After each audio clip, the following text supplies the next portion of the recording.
Tantor Audio, a division of Recorded Books, presents Switched by N.R. Walker.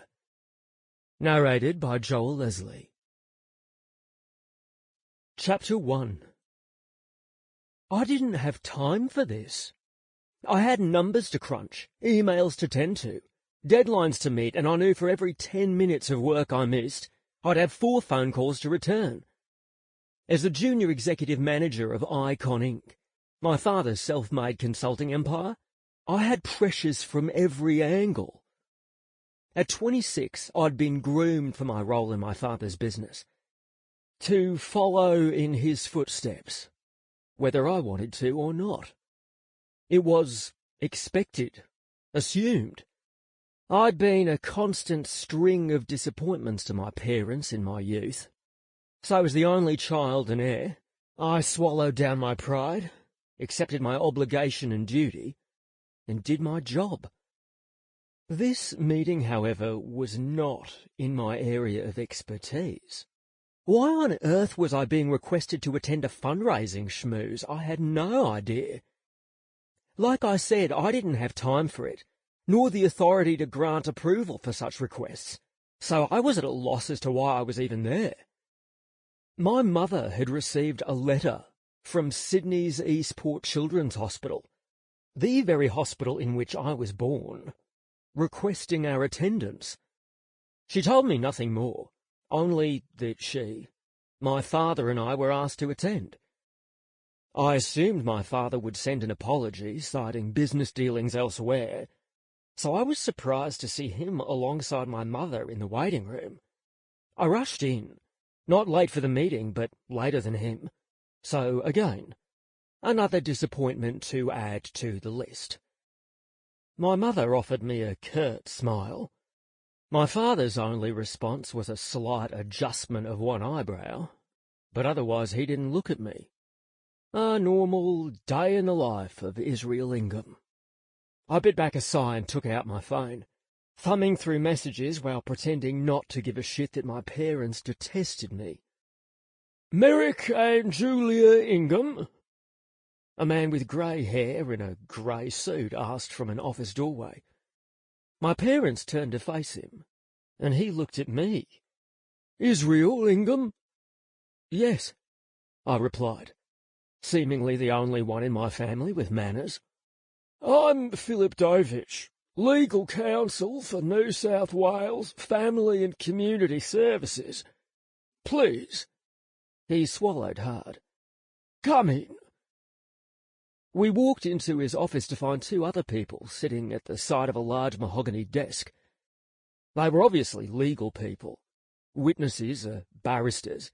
It was hard to tell. It took me a fraction of a second to figure out this meeting had nothing to do with fundraising. He chewed on his bottom lip and seemed unsure of where to start. His complexion paled to match the grey of his hair, and I'd sat in on enough exec meetings to know this man was about to deliver news he'd rather not. There's no easy way to say this, he started. Then, like he remembered a spiel he'd mentally prepared earlier, he dropped a bombshell that would forever change the 3 of us. It has come to our attention.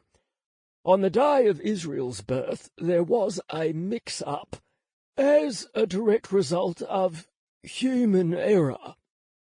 He steeled himself and looked at my parents.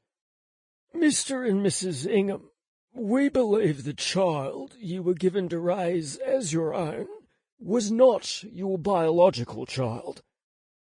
We sat in silence as the man across from us explained it had only recently come to light, during an unfortunate circumstance where another woman had required blood testing. Her son had routine blood tests for his place of employment where the mother noticed an inconsistency. The blood group stated differed from that of his birth records. As it turned out, this child was born on the same morning of the same day in the same maternity ward as me. And in fact we were the only 2 boys born on that day. Further investigation into my medical records from when I'd had my appendix removed as a young boy, in this very hospital, proved my blood type was a match to this other boy's birth records. Not mine. Further DNA testing would be required. Of course.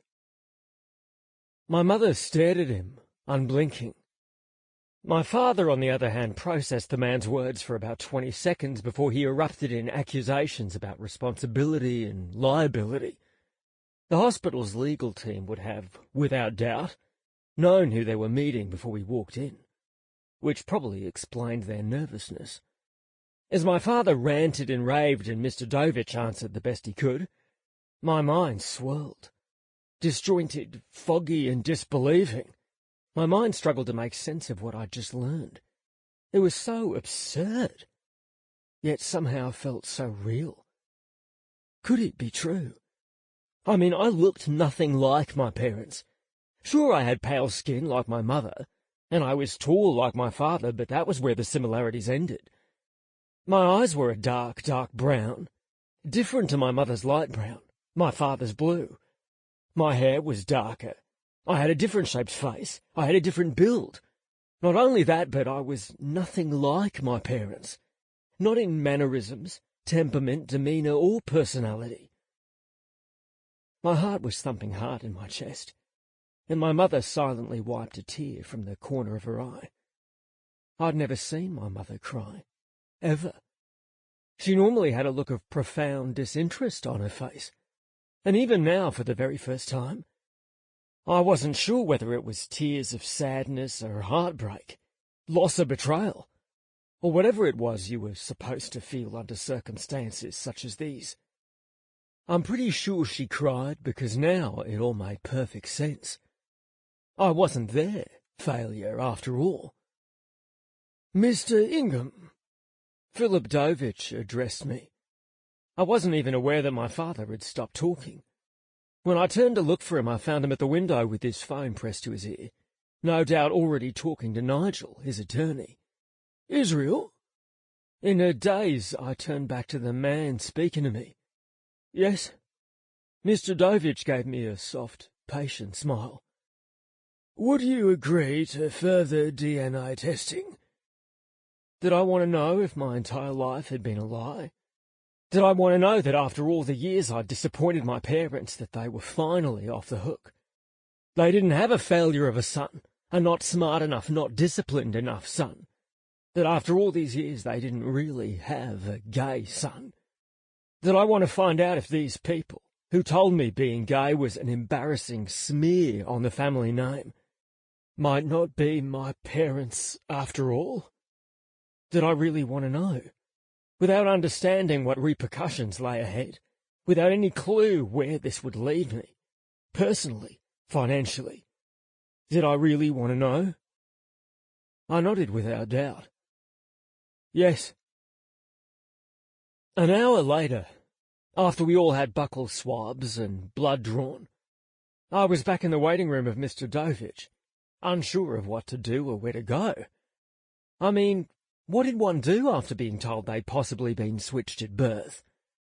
After waiting no longer than 10 minutes, claiming he was too busy to wait a moment longer, my father left with his phone still pressed to his ear, his mouth an angry slit and his eyes focused and cold.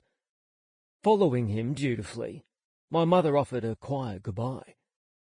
Unsure of what else to say, I promised I'd call on her later. But there was only one person I wanted to speak to. I pulled out my mobile phone, found Sam's number, and pressed call. Hey, he answered in his always cheerful voice.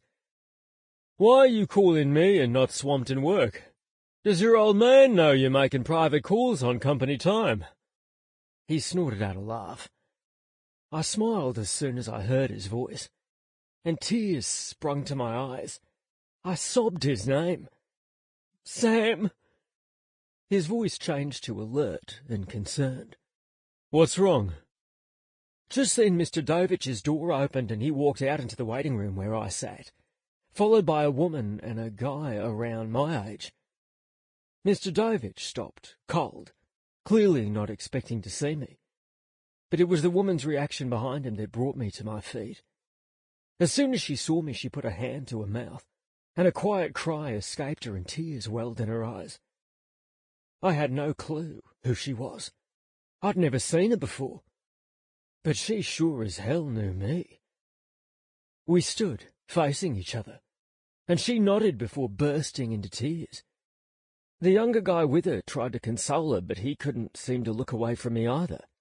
And Philip Dovich didn't know where to look or what to say. The woman wailed, and silent tears rolled down my cheeks. Israel?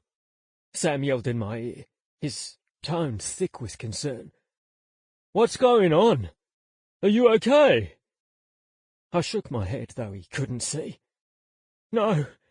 Yes, I think so. I don't know. I never broke eye contact with the crying woman across from me. Disconnected like I was having some out-of-body experience, I spoke through my tears into the phone. Sam, I gotta go. You're starting to scare me. Where are you? Eastport Children's Hospital, I murmured. Sam, I think I just met my mother. Chapter 2. I somehow managed to drive myself home, and I'd no sooner walked into my apartment, thrown my keys and phone on the kitchen counter, and run my hands through my hair when I heard the jingle of keys at my front door. There was only one person who it could be, the only other person who had keys to my place. And I smiled. The ache in my chest lessened. Kitchen, I mumbled, my voice sounding detached and weary. So fucking weary. Sam rounded the corner, like he'd run the whole way, and stopped. He seemed to sag when he saw me. I must have looked like utter crap. And he walked slowly over to me before pulling me into a crushing hug. Neither of us spoke for a moment. We didn't need to. He'd been my best friend for years, and we were like brothers. Brother from another mother, we used to joke. And that now made me laugh, which in turn made me cry. Sam cupped his hands to my jaw and pulled me back so he could look me in the face. He was clearly shocked by my tears, but his concern won out. Talk to me. I'm a mess, I croaked out. What the hell happened? Went to Eastport Hospital today, I started. The fundraising thing. It wasn't fundraising. It was family services legal. Legal? What for? He was confused and I wasn't making much sense. You said you met your mother, but she was there with you, wasn't she? My parents aren't my parents, I said with a fresh wave of tears. Switched at birth, identity mix-up, human fucking error, whatever you want to call it. Sam blinked as he processed what I'd said. Switched at birth? What? How? I shrugged. I don't know. A sob of laughter escaped me, despite my tears, and I was pretty sure I sounded crazy. I was switched at birth. It's kind of funny, isn't it? How it's so unbelievable, but it makes perfect fucking sense. I couldn't stop crying. Once the waterworks started, I was unable to stop it. I don't even know why I'm crying, I sobbed, and Sam pulled me into his arms once more. He tightened his hold on me. Jesus, you're allowed to cry. You just had your world turned upside down. He was wearing his blue suit, probably Armani, and I was sobbing snot onto his collar, yet I couldn't seem to let him go. I mumbled into his neck, "Thank you for coming over." His reply was calm and soothing. I wouldn't be anywhere else. I allowed myself to be held by him. The rise and fall of his chest, his strength and quietness soothing me until my tears subsided. When he finally pulled away, He fondly tapped my cheek before reaching for a bottle of Shivers from the cabinet where I kept the liquor. He found 2 tumblers like it was his kitchen and set them in front of me. "Drink with me." It was 11:30 in the morning. "Don't you have to get back to work?" He didn't even blink. He simply pulled out his phone, sent a rapid-fire text to someone, and slid his phone onto the countertop. "Nope." He poured 2 hefty swigs of scotch, kept one and handed me the other. I downed it in one go. It burned the whole way down and I gasped, breathing through the heat of it. Without a word, Sam poured me another and handed it to me. Only this time he nodded toward the lounge room. "Let's go sit down." He led the way to the sofa, a room he'd been in countless times, watching footy, movies, lounging off a hangover, or simply planting his ass on my 3-seater for something to do. He sat in the middle of the sofa and patted the seat next to him. I sat down and he put his hand on my knee and sipped his scotch. He never prodded or pushed for me to speak. Just like always, he'd wait until I was ready. I'd known him since we were 13. We both attended Knox, Sydney's most prestigious boys' school. We weren't best friends straight away, but over the next few years, as we realised our attraction to boys, the only gay guys in our year at school, we became closer. And by the time we were 15, we were inseparable. We understood each other. His family had more money than my father could ever dream of. If you met Samuel Finch, or had dinner with his parents despite their address or exquisite home, you'd have no clue his family business made Forbes Australia's list every year. They were down to earth and the most humble people I'd ever known. When Sam wasn't at work, he wore old jeans and vintage T-shirts. His blonde-brown hair was always a stylish, artful mess, and much to his disgust reminded me of Brad Pitt. His jaw was strong, his eyes were a sharp blue, and everywhere we went guys threw themselves at his feet. His family was great. His parents loved him, regardless of who he was attracted to. He seemed to have it all, but he was also the nicest, most genuine person I'd ever known. And like just now, the minute I needed him, he would drop everything and come running. I'd spent most of my older teenage years at his house, whereas the home I'd grown up in was sterile and cold. His was warm and happy. His parents welcomed me into their lives and home like a second son, while his sisters helped me pick clothes and style my hair. They knew my family was the polar opposite to theirs. Where they were warm, mine were not. Where they were welcoming, mine were curt and closed off.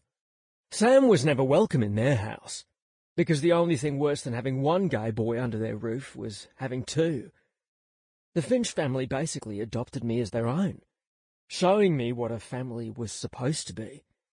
Every time my father tore into me about the disappointments of choosing to be gay and ruining his reputation, it was Sam and his family that held me together. They'd saved me so many times I'd lost count. But I never felt pitied. I felt loved and welcome. Sam and I had never been anything more than friends. I don't know whether it was fate, bad timing of the universe telling us something, but it just never happened between us. We dated other guys, left gay bars with random one-nighters, but neither of us had ever been serious about anyone else. I know guys I dated a few times were wary of mine and Sam's relationship. Whether they were jealous or threatened, I never kept them around long enough to find out. Sam was the number one man in my life. He was the will to my grace. "Thank you for being here," I mumbled, swirling the scotch in my glass. "It's fine, It's what family does." He regretted his word choice immediately. I snorted at that, and it seemed to open the floodgates. "You should have seen them. I didn't need to explain who they were.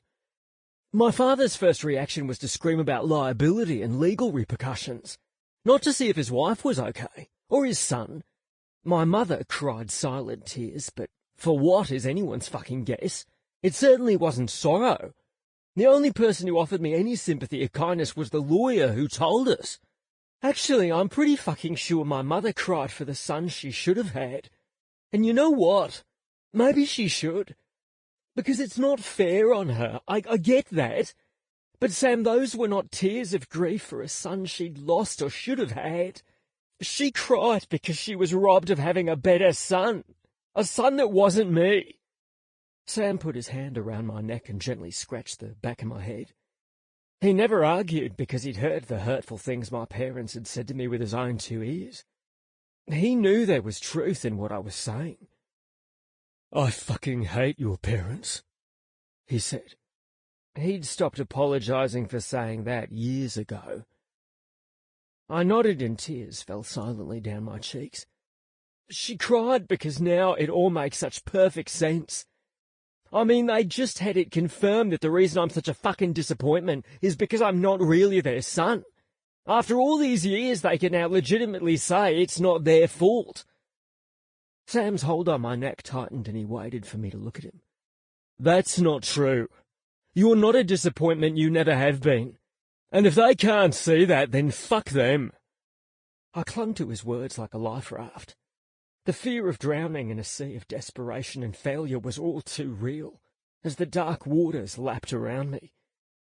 I gasped for air and he fought back tears, his fingers clutching my hair at the nape of my neck, as I tried not to succumb to being an all-out fucking mess. I'm pretty sure it was too late. My ship had been sinking for years. Sam fed me scotch until I was comfortably numb. He also fed me pizza to soak up some of the alcohol, but the heavy and hazy, chemically dulled feeling in my head and heart was welcome. I need to call my mother, I said, fumbling with my phone. Said I would. Sam was still across from me. The room was now darkened with evening. He nodded, though his jaw ticked with his barely suppressed distaste at the idea. I found a number and hit call, waiting for her to answer while wishing she wouldn't. The phone clicked and her voice was soft. Not in a kind way, more of a detached sound. Israel. Mother? I wondered if I would still get to call her that when the DNA test came back to confirm what we all pretty much knew to be true. Or if she'd even want me to. She didn't speak, so I had to. I said I'd call. Today was kind of rough. How are you feeling? There was a beat of silence. You've been drinking? I snorted. Yeah. Kinda helps not to feel. Sam slowly closed his eyes, like my words hurt to hear. Maybe we should schedule this phone call for another time. You know, most people don't schedule calls with their kids, I said, with enough scotch-induced bravado not to care. But I figured she wouldn't care either, so I didn't bother. I was just calling to see if you were okay. You were upset. I heard her swallow. Today was quite unexpected. I almost laughed. You could say that. She was quiet a while. Are you alone? I huffed out a sigh. Sam's here. I locked eyes with him. Even as my vision swayed and blurred, we never broke eye contact. I thought he might be. Her comment was said in a tone I didn't really care for. Why wouldn't he be? He's the only one who ever really has been. Silence. Is Dad there? I pressed. I mean, are you alone? There was the sound of ruffling, like she had to straighten her composure to answer. He was meeting with Nigel. Nigel Evans had been my father's lawyer since before I was born. Both had excelled in their chosen fields, and he was the closest thing my father had to a best friend. I shouldn't have been surprised that my father would be discussing legal recourses about all we'd learned today instead of being at home with his wife. Of course he is. Yes, well, I'd imagine they have a lot to discuss. I tried to keep my tone civil, but it was strained at best. Not everything's a matter of liability. Sometimes the collateral damage is more important. Silence. And I knew this time the conversation was over. I swallowed down my anger and inhaled slowly. Well, clearly you're okay, so my phone call was unwarranted. If there are any briefs or disclosures I need to sign, I'm sure he'll have his secretary forward them to me. Israel? My breath was shaky as I fought more tears. Good night, Mother. I disconnected the call and threw my phone onto the sofa beside me. I put my head in my hands and growled in frustration. I wanted to punch something. I wanted to make something pay for the way I felt. But I knew it was futile. I leaned back on the sofa, letting my head loll back, pulled at my hair and let out a roar of pent-up emotion. I'm so fucking angry! When I felt a tap on my knee, I looked up. My vision swam a little, but I found Sam now sitting on the coffee table between my legs, and his hand was on my knee. You're allowed to be angry. You should be angry. I am! I wiped the tears from my cheeks and shook my head. And fuck these stupid tears! He rubbed my knee and looked at me for a long moment. You're not collateral damage. I am to them. Sam shook his head slowly. You're worth more than that. I don't even give a shit. My father'll have a lawsuit on the table by 8 o'clock a.m. I'm pretty sure he isn't even human. He has zero emotional capabilities. You're not like him. I barked out a laugh. Clearly, because I'm a fucking mess while he's all about strategy for the best financial gain. At least I'll have been useful to him once in my life. Sam flinched. I'm tired. I'm tired of never being good enough. I'm tired of being an afterthought. I'm tired of being wrong all the time. I'm so fucking tired of it all. I couldn't explain the exhaustion I felt in my bones, the weariness that held me down. I was sick of trying to prove my worth to parents who were too cold to care. I don't want to fight any of it anymore. I didn't mean to say that out loud. Sam said gently. He held out his hand and I took it. He squeezed my fingers and it was that touch, that human connection that saved me. His touch that saved me every damn time. Come on, let's get you to bed. He stood and pulled me to my feet. I felt heavy and really drunk, but he managed to get me to my room.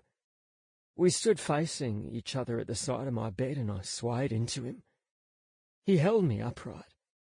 Our chests flushed together, and I rested my forehead on his shoulder. It was a quiet moment between us. His hands fell to my waist and I could feel the rise and fall of his chest against mine. He was my absolute rock, my calm in a world of chaos. Not sure what I did to deserve you. I felt the press of his lips at my temple before he was helping me onto my bed. I fell back heavily, drunk and weary, and he lifted my feet one at a time to remove my shoes. Thank you. My words sounded tired and slurred, even to me. He gently lowered my socked foot onto the bed. You're more than welcome. For everything. Sam nodded but didn't say anything. He looked sad, and I hated that. Sorry. What for? Sample complete. Ready to continue?